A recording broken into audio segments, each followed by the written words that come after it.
Konnichiwa minasan, o genki desu ka? J'espère que vous allez bien et aujourd'hui nous nous retrouvons pour un nouvel épisode du Kojiki. Sans plus tarder, intro.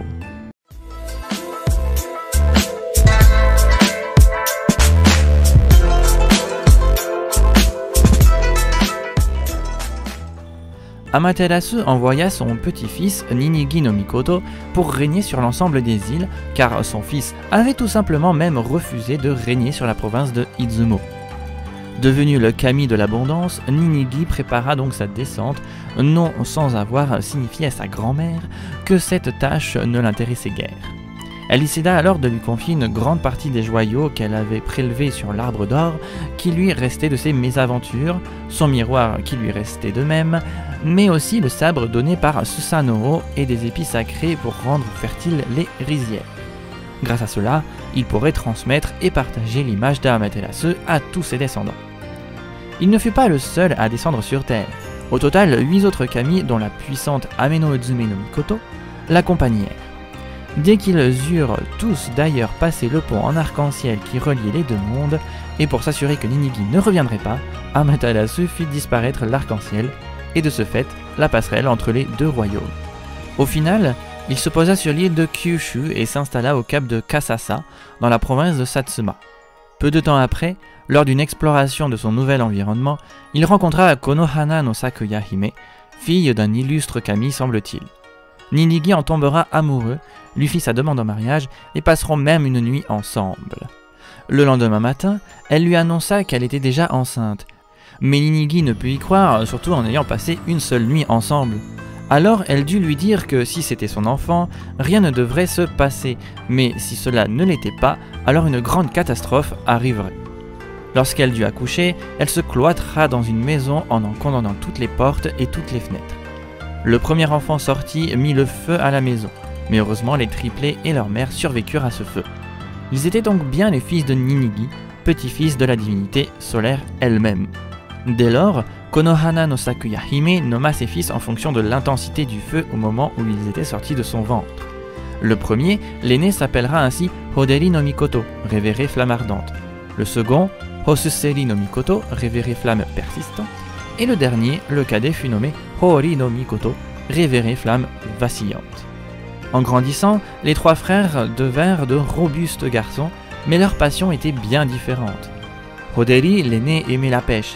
Il fut même surnommé Umisachi Biko, prince fortuné des océans. Hori, le cadet, s'adonnait à la chasse. Il fut même nommé Yamasachi Biko, prince fortuné des montagnes. Mais ennuyé par le quotidien, ce dernier alla demander à son frère aîné d'échanger leur passion pendant quelque temps. D'abord méfiant, il acceptera quand même à la seule condition que Hori prenne grand soin de son seul et unique hameçon. Hélas, alors qu'il allait renoncer durant la période d'essai, Hori laissa le seul et unique hameçon de Hoderi au fond de l'océan. Ce dernier fut très en colère contre son petit frère, quand bien même les 10 000 hameçons forgés dans la lame du propre sabre de ce dernier pour se faire pardonner. Rien n'y fit, l'aîné ne voulait rien savoir. Bien attristé d'être en froid avec son frère, il partit chercher une solution. Et, alors qu'il était au bord de l'océan, Shiotsushi no Kami, le dieu des marées et des courants, lui a apparu.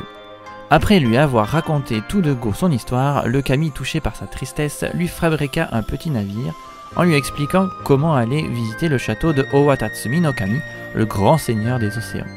En chemin, il rencontra Toyotama Hime, princesse joyau fertile, qui l'épousera sur le champ. Ils vécurent ensemble 3 belles années, même si l'histoire avec son frère le préoccupait encore. Sa femme lui demandant ce qui n'allait point, il lui raconta alors son histoire.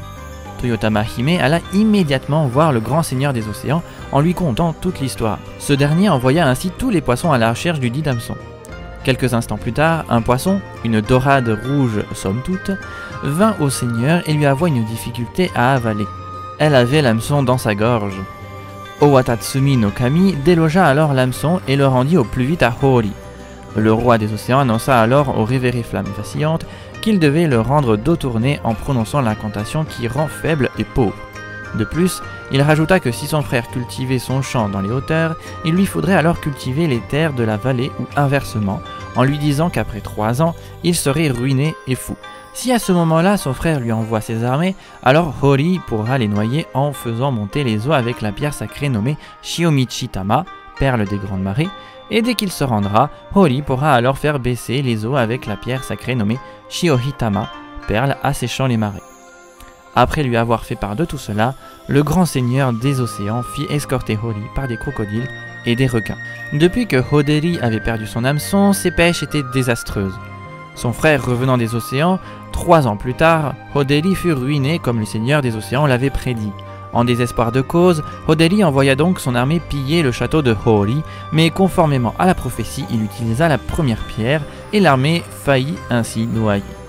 Au dernier moment et sans paniquer, le cadet utilisa alors la deuxième pierre pour que l'aîné se résigne enfin à retirer son armée.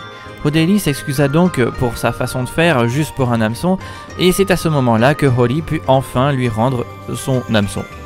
Le remerciant 1000 fois d'avoir fait tout cela, il lui dit alors qu'il serait toujours présent pour le protéger. Ceci dit, Toyotama Hime était restée au palais et allait bientôt enfanter de Hori. Quand elle apprit que tout allait pour le mieux avec son frère, elle décida alors de remonter à la surface pour enfanter sur les terres de son mari. Elle se rendit alors dans une maison non loin d'une plage tout aussi proche des enfants de Ninigi. Son époux fut très heureux par la nouvelle et de la revoir, mais elle lui demanda de ne pas assister à l'accouchement.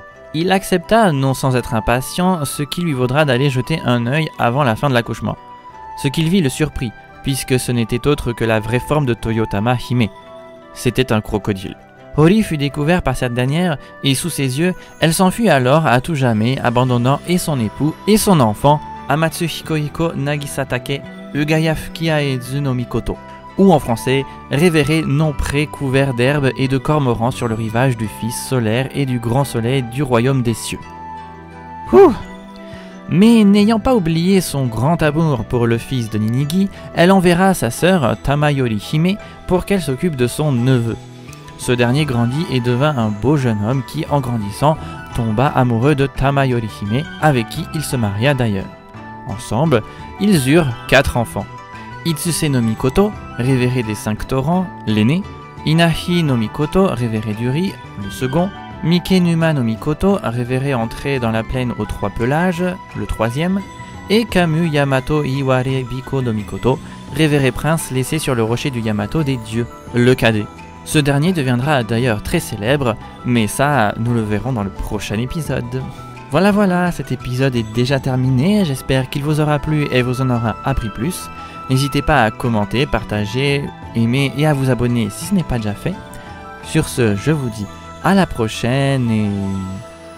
Matane!